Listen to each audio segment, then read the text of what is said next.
seems I'm all alone again. Does anybody care? This planet's empty. I see no signs of life.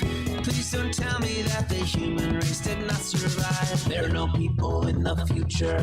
There are no people. There are no people in the future. No people at all. There are no people in the future. Where did all my people go? There are no people in the future. Let me try my people call. Where are all my people?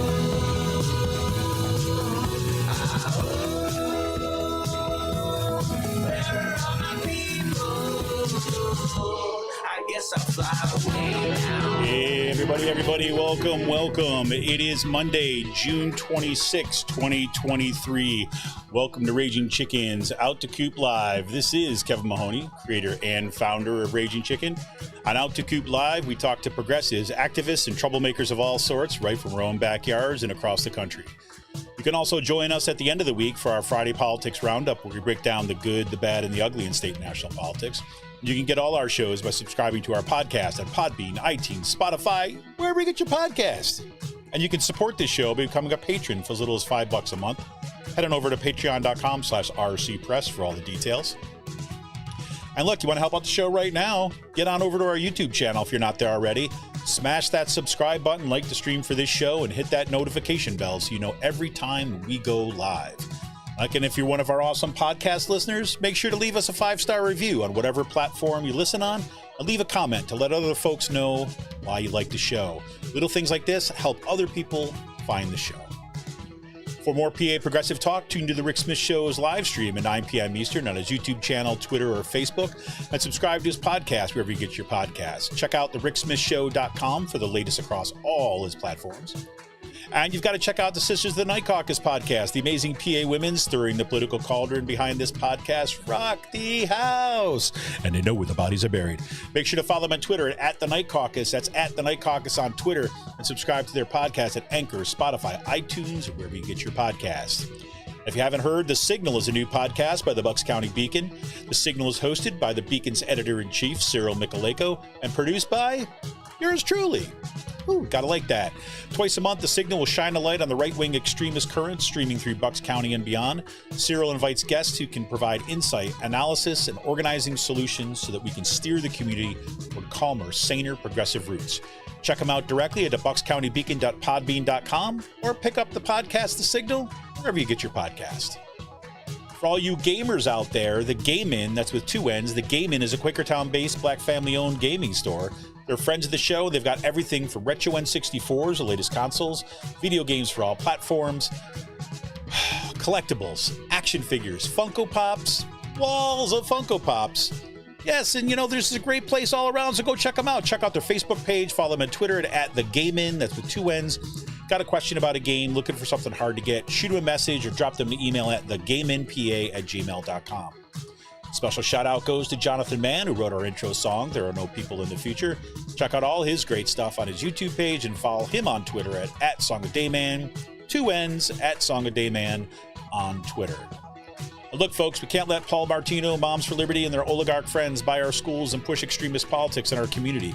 Raging Chicken has teamed up with Levelfield to launch a truly community-rooted PAC to invest in organizing, supporting local and statewide progressive candidates, and unmasking the toxic organizations injecting our communities with right-wing extremism. We're putting small dollar donations to work to beat back the power of big money. You get more information and drop your donation at ragingchicken.levelfield.net. Well, on today's show, I welcome Chris Ullery back to the show. Chris covers extremism and social justice for the USA Today network of Pennsylvania and for the Bucks County Courier Times. We'll be talking about his new investigative piece, Emails Show How Religious Liberties Law Firm Has Influenced Bucks and York Schools. This article is part of an ongoing investigation by Chris and investigative journalist Bethany Rogers from the USA Today Network's PA Capitol Bureau. Their investigations have helped expose how a deep-pocketed religious law firm is working with right-wing school boards across Pennsylvania to change policies and sow division. Chris has been a reporter with the Bucks County Courier Times since 2015, covering municipal government, infrastructure, and the Central Bucks School District, which we'll be talking about tonight, ironically, or not so ironically. His mostly self-taught skills in the Python computer programming language have helped him flesh out and analyze years of voter registration data, track COVID-19 cases at the start of the pandemic in 2020, and build a 10-year database of 9/11 call logs in Bucks County. In addition to using his programming expert experience to track extremist movements, he will work with local newsrooms, the USA Today network, to help tell stories by the numbers. And Chris graduated from Frostburg State University in 2014 with a BS in English, major in literature, minor in journalism, near his hometown of Cumberland, Maryland. Welcome to the show, Chris. Thank you. Thanks for having me on again. Oh, man, it's so great to have you back on the show. And like just so everybody knows, in tonight's show notes, if you want to kind of check in with Chris, there'll be links to this article, links to the previous article, which we had him on talking about. And if you want to follow Chris on Twitter, you can do so at Ullery @Intel. Check out all his great stuff. So, Chris, this is part 2, I guess, of an ongoing series. Well, actually, I mean, if you want to, there's a kind of you had reporting that came out even before the right to know request come out. You've been tracking some of this stuff, that looking at the influence of some of these outside organizations that have had on the Bucks County School District and beyond. We've already got a bunch of folks kind of like in tonight. Hey, Darren. Hey, Jordan. Hey, Marta. Kind of in here to check things out. Got folks from York and kind of Bucks County on here tonight because of the direct impact of your reporting is helping us all understand what's going on. So let's maybe kind of, before we jump into this specific article, maybe you could kind of set the table for us a little bit about kind of where the reporting come. Maybe people didn't catch your first round of reporting, but how did you get to this point that you were kind of looking at all this information and all these emails about what's happening behind the scenes in these school boards? Well, I guess it officially kind of started in January of this year after I was leaked copies of an administrative regulation for controversial library policy in Central Bucks. That document, the metadata that contains information on like the author and when it was created, led me to identify an attorney with the Independence Law Center, which then we learned after a couple of weeks of trying to get some answers on it, that it was in fact the regulations they were using. At some point, ILC had been brought in, and then around that same time, we'd heard that Pencrest School District over in Crawford County on the other side of the state had implemented an athletics policy and a library book policy. Library book policy, very similar to Central Bucks. And then apparently their solicitor who had advised against passing this policy, he quit. We'd heard that ILC might be coming in, so we put in a right to know request. But Bethany actually suggests we put in a right to know request. That's where we got a couple of emails that showed one of the board members in Pencrest had reached out to ILC or had some sort of communication going. And at that point, we realized that this group is really sort of operating outside of the public view for the most part. You might find in like Hempfield School District, the board announced that they were going to hire them and work with them on their athletics policy, but it's really what we found so far was very much after the fact. That's when we learned they were involved. So Bethany and I started to fill out right to know requests. We built sort of a list of school districts where we saw things like Penn America and the American Library Association's list of challenged books throughout the state. We're looking for any type of news about locker rooms or bathrooms in certain school districts. And we sent out right to know requests to, I think it was a little over 30 districts across the state. Probably about a dozen of them had some kind of documentation that came back to us.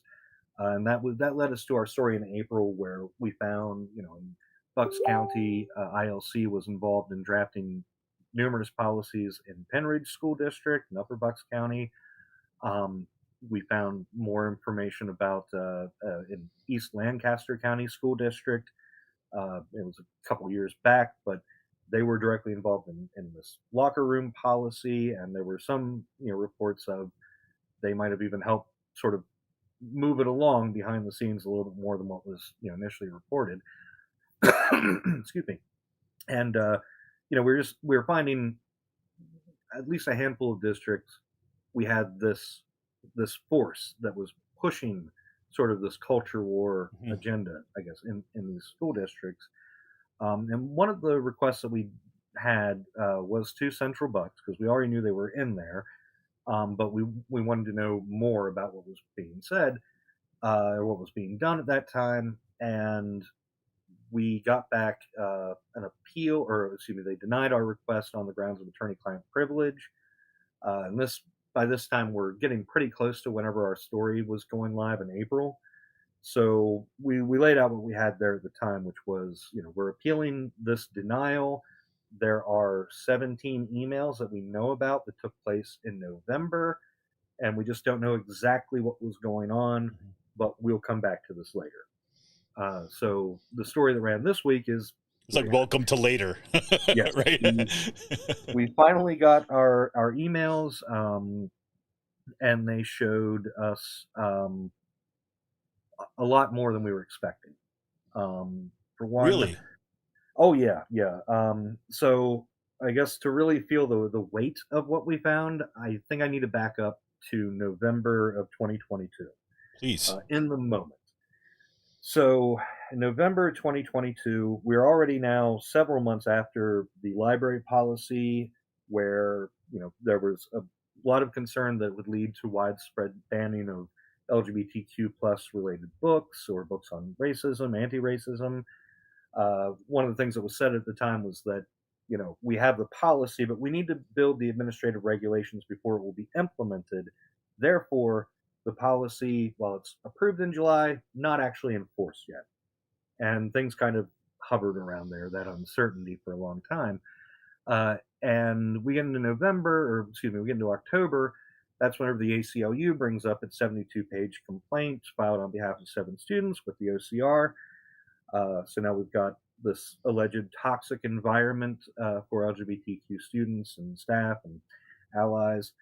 And then we get to November 14th, was a Monday. We get notification from the district that at the following day's board meeting, we're going to hear a vote on hiring Dwayne Morris to represent the district during this OCR complaint and do their own internal investigation. The following day, after that vote, after Tuesday's vote, we move on to Wednesday. They voted 6-3 to hire Dwayne Morris. Most of their votes are 6-3. That's the split of the board. That's how it works. Yeah. So we get to November 16th, that Wednesday. So Central Bucks has most of its policy committee meetings the day after a board meeting. So we get to our policy committee meeting, and on the agenda, there's an item for receipt of Title IX information. And what that turns out to be is a presentation by a Dr. Greg Brown of University of Nebraska. Thing about his presentation is that, and I've transcribed the whole thing from the recording. Title IX is not mentioned by him anywhere in that. The only reference I can find is after his presentation, one of the board members referenced Title IX. But his whole presentation is about why, especially for girls teams, why trans athletes should not be playing on any team but the one of either their sex assigned at birth or a team of their own, the team of just trans athletes. So it kind of came out of the blue, because in my years of covering the district, I had never really heard of anybody talking about an athletics bill. This was really just it was fairness in women's sports bill at the state level, and that's really all we heard about it. So a couple weeks later, I get leaked this document of the administrative regulations, and as I'm looking up stuff on ILC, I find that there's a press release on the Pennsylvania Family Institute, which is like the parent organization, that is about the Fairness in Women's Sports Act, this hearing that was held last August, or the August before that, I mean, where Dr. Greg Brown was there. The one, the only. And that's what they focused on. So my hypothesis was Dr. Brown was there because of the ILC. And that's what these emails show. that is what happened. On November 3rd, Jeremy Samick's attorney with the ILC, had sent over the 109.2, the library regulation, administrative regulations, and then he sent the following couple of hours, maybe, sent another email that was it was a legal opinion, and it had to do with policy 321. That was at that time a policy that hadn't been passed yet, but that was the one that would restrict political symbols, as the district called them, which includes pride flags, and as the district would say, includes Trump flags as well, in any political discussion in classrooms. The day after that, November 4th, Michael Rinaldi from Duane Morris sends Dana Hunter, school board president Dana Hunter, an email that says, "I've touched base with Jeremy Samick. He has an expert to talk to you at the November 16th meeting." And that's where the ball starts rolling. We have, and keep in mind now, at the board, what we were told back in January, as far as ILC is concerned, is that at the board's suggestion, ILC was brought in to review the library regulations. They've already done that now. Mm-hmm. We get a few days of not much until, I think it was November 10th. We get sort of a whirlwind of emails coming through.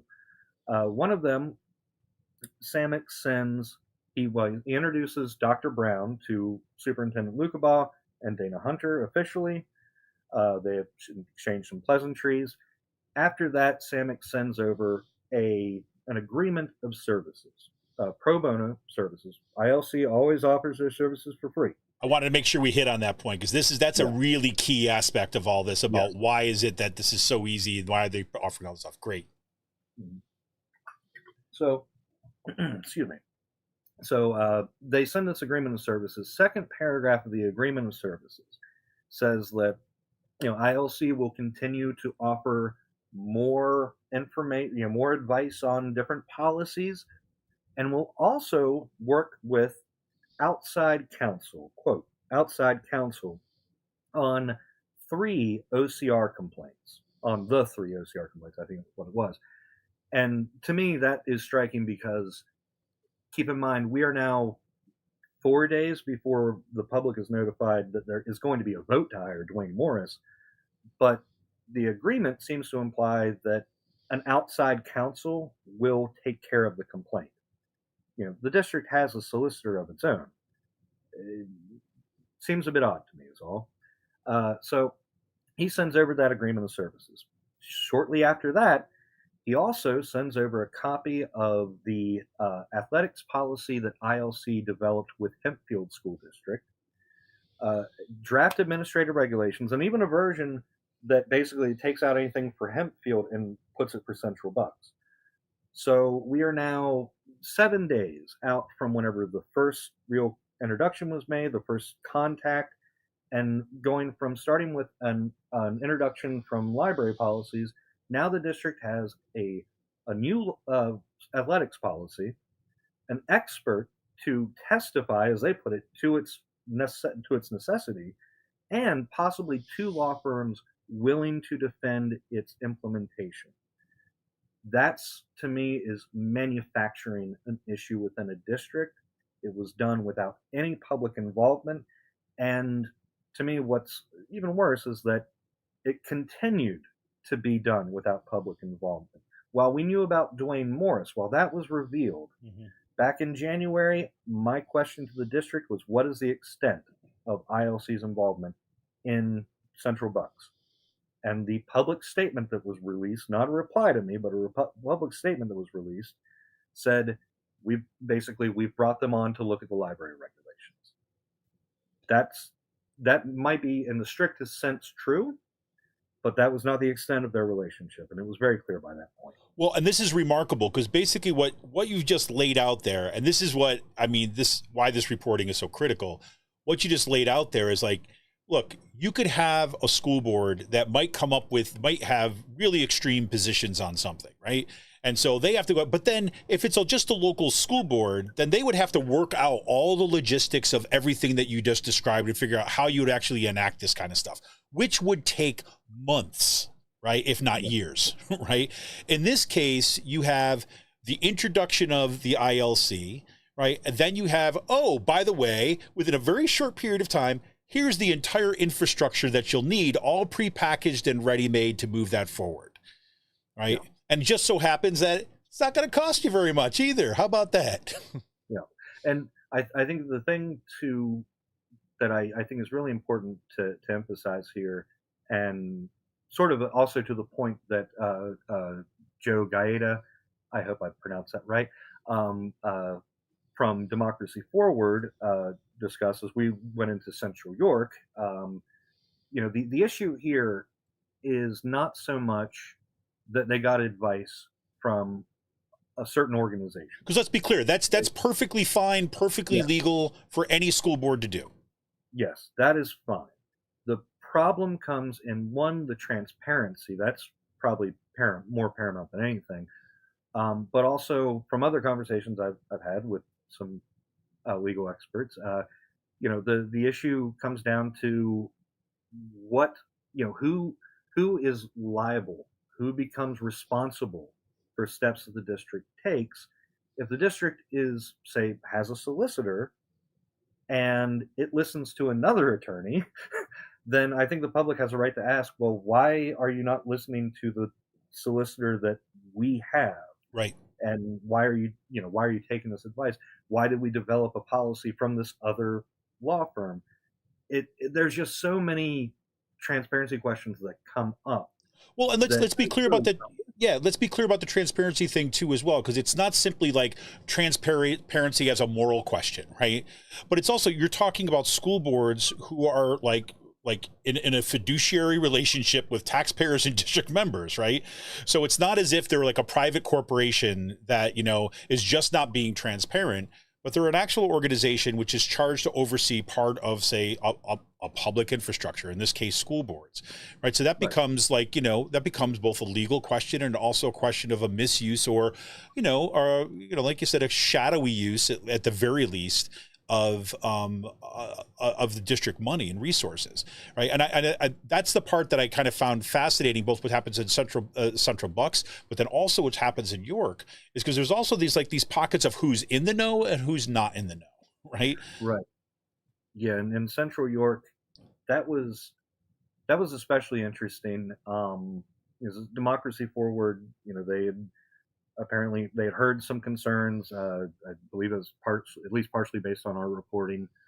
And the parents out there, at least that Democracy Forward was aware of, they weren't expecting to actually find anything, really. I mean, because there's nothing public about it, and I guess for whatever reason they didn't expect it. And the relationship between the superintendent, Peter Aiken, and Jeremy Samick, they've known each other since grade school, apparently.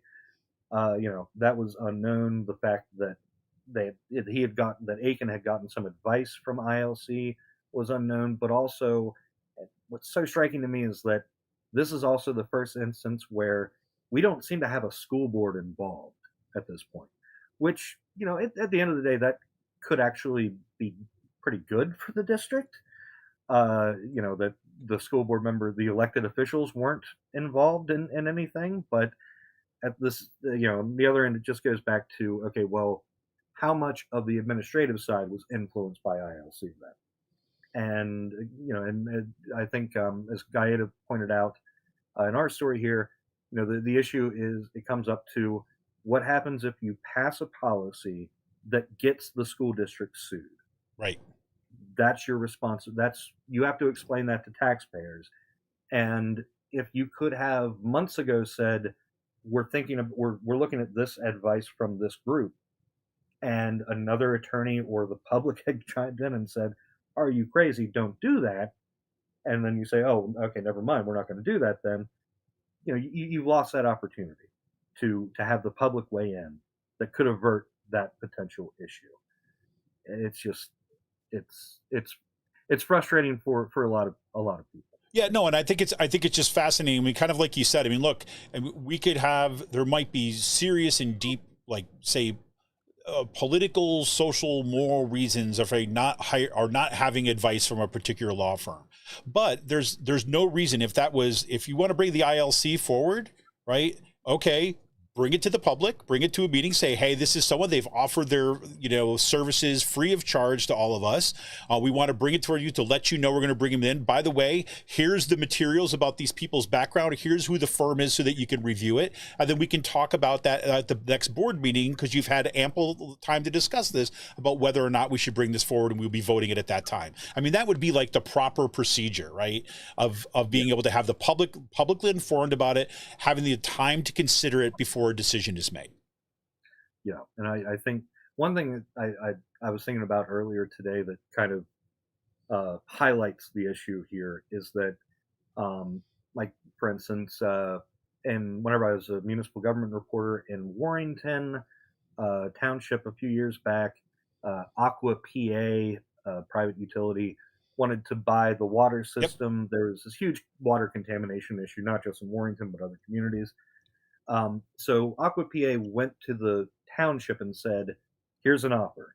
Yep. And what the township did was, we're going to take that, and now we're going to hold public meetings for like the next 8 months. Yep. And we're going to discuss this. And one of the things that I believe was chairman at the time, Fred Gaines, said was, we don't have to do any of this. Like, this is us letting the public know exactly what's going on. That's why it took 8 months. They had numerous public meetings. They entertained other offers, all of this stuff. At any point, any of these districts that we've talked about, even in the individual board members, at any point in time, at any of these public meetings, have a chance to just simply say, oh, by the way, I talked to this group about this. Yep. Nobody did it. I saw a question in the chat about if the school district or board member commented, and I was just about to ask you about this. Yeah, go ahead. every meeting is an opportunity to comment, and they often don't. They often Sometimes. don't. Yeah. So let me ask you this too, Jordan too as well, who wrote that question in chat too as well. She also had a question about, you have any idea about why Central Bucks School District has taken down the record of who has submitted right to know information? I have theories. I have opinions. But I will say I don't think I should venture into Fair that enough. land. I have not talked to the district about that. Mm-hmm. It is as much a mystery as it is to me as everybody else. But, well, it's just interesting because we had a similar issue kind of in Penridge, and only to find out that the requests are coming from like a couple people, yeah. And some of them happen to be sitting on that board. So it's like one of those kind of things. But I think that's where the question is coming from, certainly. Yeah. So before I move, we kind of move on, because I want to highlight a couple things, but before we kind of move on, is there kind of other aspects of this kind of story that you have out there that you think we haven't covered yet? Because I just think this is such an important move, and like I have to say this too as well, as just kind of like commentary on the reporting that you're doing. To see this unfold over time like this, I think is really important for the community as a whole. Because it's like, okay, we get an idea about, we get introduced to who these players are, who this ILC organization is, and some of the work that we're doing. But then to see the kind of like deeper levels of involvement and some of the ways in which this happened is so important, because I think that, I think we talked about this a bit before when you were on the show the last time, is that, I think most community members and parents were really taken off guard, right? And had to fight really hard to get up to speed on who these players are, what is happening, and why it's happening. And why it's happening so quickly, and this is why I want to really emphasize that aspect of that you just talked about this ready-made infrastructure ready to go on this, because there's just not a whole lot of time to respond in the community if these policies are already backed by the machinery to get them passed in a quick fashion. Yeah, I think that's, like I said, I think the transparency issue is paramount here, but also in that similar vein here, and to what Democracy Forward is also kind of focused on, because in Central York, we don't know the specific policies. We just know that these conversations took place from their sworn affidavits. I know that Title IX came up, and my experience with ILC, if Title IX comes up, it's probably about locker rooms or it's about athletics policies, but There you go. I don't know for certain. But the thing that is so important about what Democracy Forward did whenever they gave us these documents is that they allowed us to peek behind the curtain before a major policy shift. In every other instance that we have, like with the Eastern Lancaster County, we actually kind of lucked out. Our records request was a period between January 1st, 2021 through whenever we put the request in. But the only reason we got what we got was because one of the attorneys with ILC had to forward over emails that were sent, I think, in 2020 or 2019, again in 2021. So we had those email chains and we got more information that way. We lucked out there. But, there's this huge gap of time often before we know what's going to happen, or what between whenever we know that ILC was involved to whenever they actually began getting involved.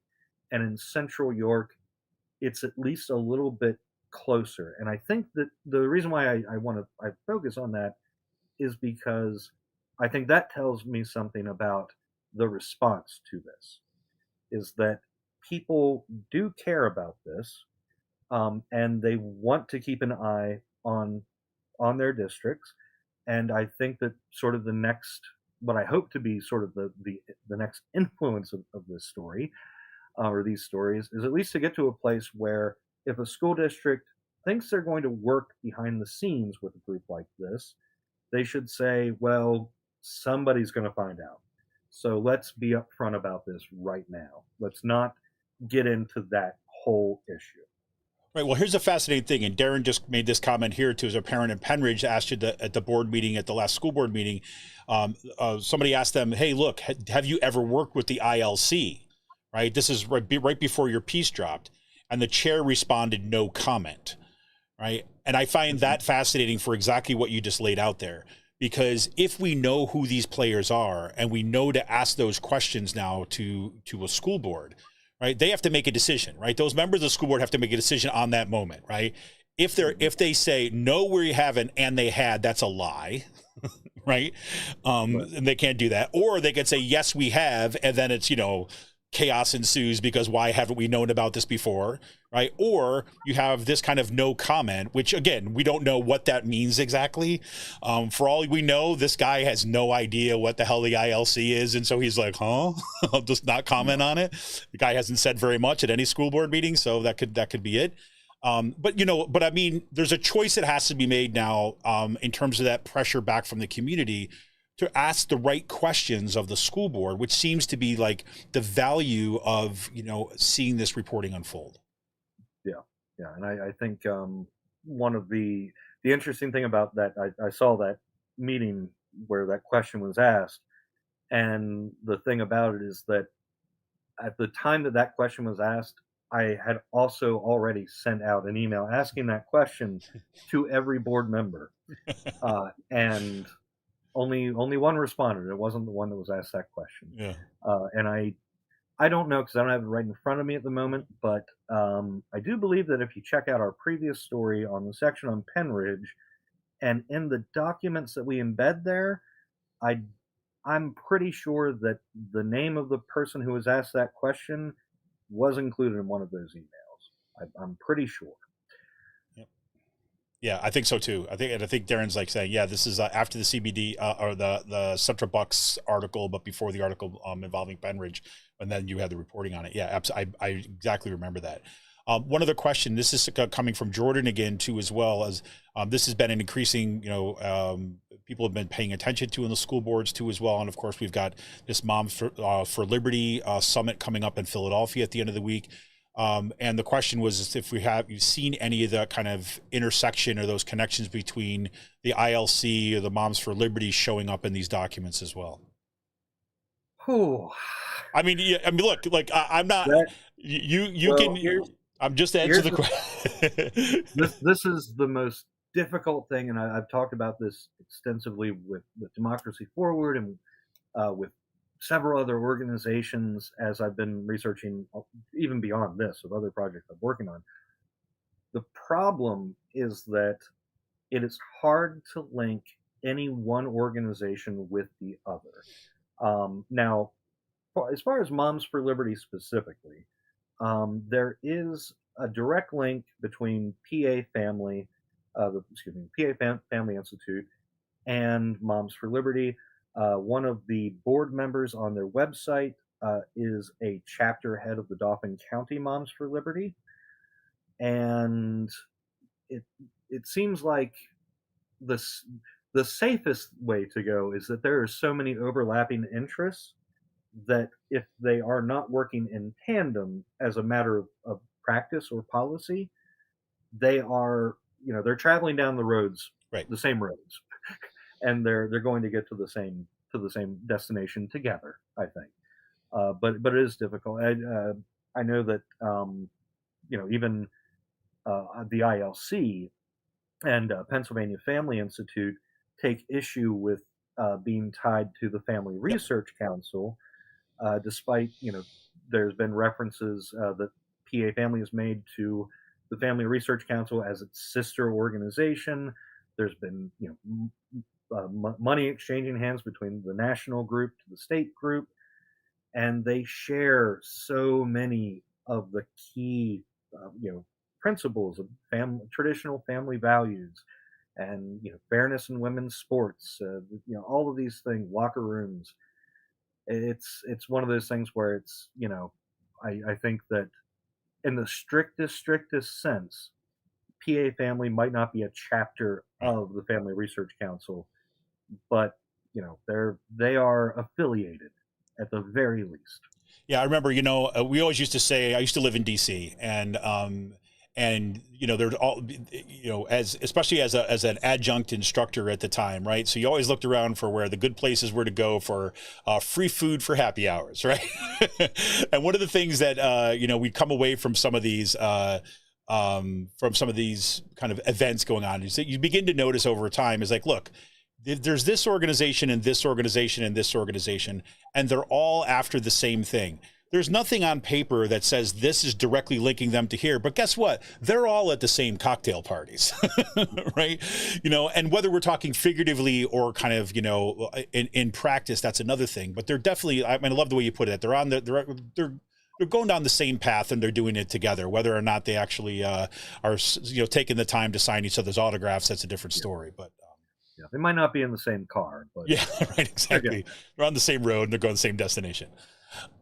Well, good. It's like, so if we're looking at it at this point, then, if you had to pull out, we've kind of gone over this, I think touched upon this already, but if there's some aspects of this reporting that you think are in particular important for the community to pay attention to, what are some of those things that you might pull out? And then we could talk a little bit about where this goes from here.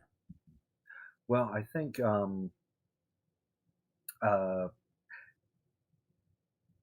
I think I've covered just about all of it now. I'm trying to think back there.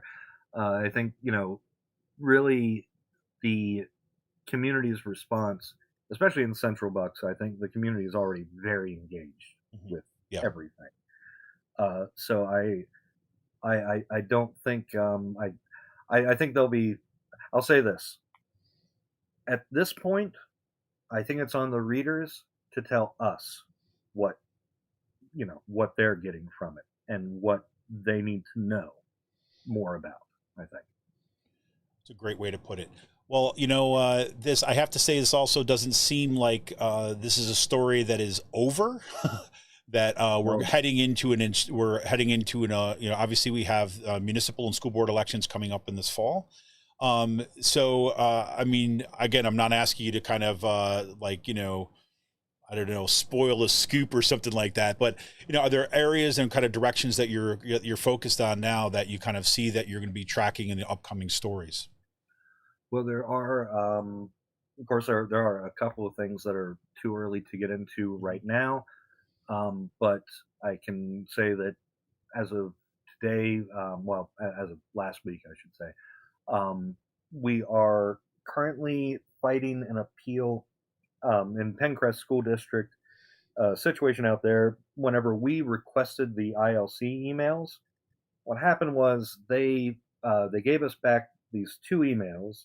One of the documents, in one of the board members, David Valesky, said basically, I've been talking to this organization for a while. They've forwarded me a bunch of stuff. Maybe they could help us while we're out of solicitor. And to that, we responded to the district saying, hey, it sounds like this board member has other emails. Why didn't we get that? And the district responded by saying, you have everything we have. And so we went back again and said, okay. But did you ask them to search their personal email addresses for, everything? And they responded again, we gave you everything we have. So we fought that in the Office of Open Records. We won that appeal. And now the school district is taking us to court in the Crawford County Court of Common Pleas. And that is just beginning right now. So eventually we will have more to report out of Pencrest, I think. It's hard to say exactly how long that'll take. I am, as of right now, and I hope to have this done pretty close to after the Moms for Liberty Summit, but I am working on a story about the growing counter movement to Moms for Liberty. After a couple of months of trying to get somebody from Moms for Liberty, because I was really fascinated I wanted to know more about how these moms joined the group, beyond just the summary of everybody was enraged by the pandemic. I want to know who they were before that, but we just, we couldn't organize any interviews. We just couldn't get there.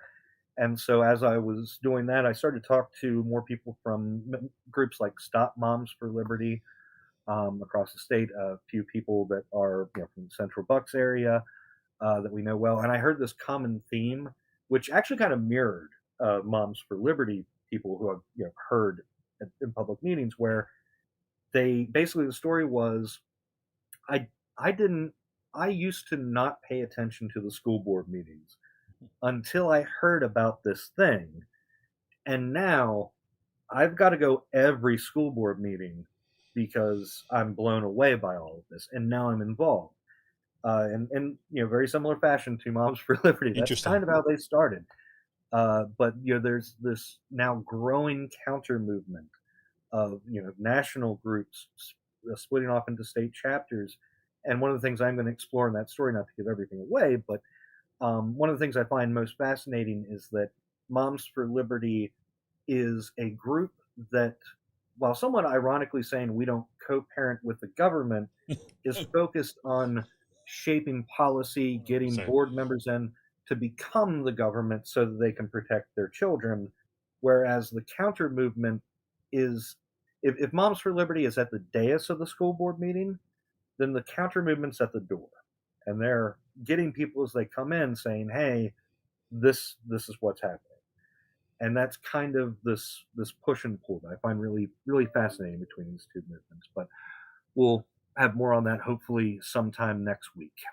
Oh, I'm looking forward to that so much. Well, Chris, I'll just leave it to, let's see, who read it? Who said this right here? I'll leave us with this one. Darren basically says, Ullery deserves an award for his journalism on the ILC 100%. So I think that's just a little bit of a sense of what your reporting has meant to the community. So I really appreciate, again, you taking time out of your really busy schedule to be here. But most importantly, for the work that you're doing with Bethany Rogers too, as well as helping all of us kind of understand what's happening in our communities and what's happening in our school board. So I appreciate your work and thank you for being here tonight. Thank you. I appreciate it. And of course, the best way to support us is to get a subscription. We have, York Daily Record, Philly Burbs, Go Erie, Times Online, was about 13 papers on the USA Today network. Subscribe so we can keep doing this work. I can't tell you. Look, and that might be a physical subscription. That could be a digital subscription. It's really important. I've had this discussion with so many folks that are working in journalism, whether it's someone like me who's kind of like dependent upon journalism, right, to help kind of move this stuff. Other folks in the community that are doing this. It is the local papers that have been so decimated over the last several decades that you know, we've got to really solve this problem, because we lose the journalists, we lose their papers, then we lose access to the kind of critical information in our democracy. So I'm glad you ended with that one. So that's a perfect way to close it out. Fantastic. Well, Chris, remember, you can also kind of follow Chris on Twitter. Just make sure you check him out at Ullery at Intel. That's ULLERY at ATINTELL. You can find that directly in tonight's show notes too as well.